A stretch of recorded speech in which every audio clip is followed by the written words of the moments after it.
xilli la isku diyaarinayay salaadii jimce maanta ayaa waxa uu dab ka kacay dugsiga Yaag Muslim ee ku yaala xaafadda shacabka ee magaalada Hargeysa. Dabkaasi oo geystay khasaare fudud oo dhismaha waxyeelo gaarsiiyay. Dabkaasi ayaa waxa la tacaalayay dadweynihii goobtaasi soo gaaray iyadoo markii dambe si degdeg ah ku soo gaareen ciidamada ka hortagga dabka ee loo yaqaan dabdamiska oo ku guuleystay inay dabkaasi baqtiyaan inkastoo dugsigu xidhnaa oo caruurtii dhigan jirtay fasax ku jireen haddana waxa goobtaasi ku sugnaa shaqaalaha dugsigaasi oo u badnaa shisheeye Afrikaan ah waxaana ka warbixisay gabadh Soomaali ah oo ku sugnayd goobtaasi oo uga sheekaysay sababaha dabkani kicisay telefishinka Star oo goobtaasi gaadhay waxaana tiri tinkaan hay iskuulka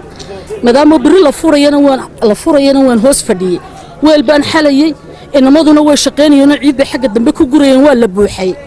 ugu yaraan 20 nin baa joogay dabeetana waxaan arkay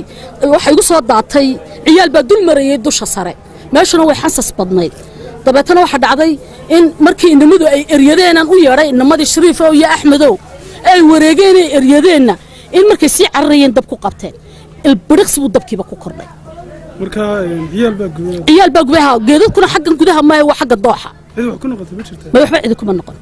balse dabkani waxa sii kordhinayay taayirada yaalay xadiiqada ay caruurtu ku ciyaarto iyadoo dugsiga oo dhami taayiradaasi ka buuxeen taasi oo halis keeni karta haddii uu mar kale dab ka kaco goobtaasi. Xamse Jaamac Xuseen Awowo,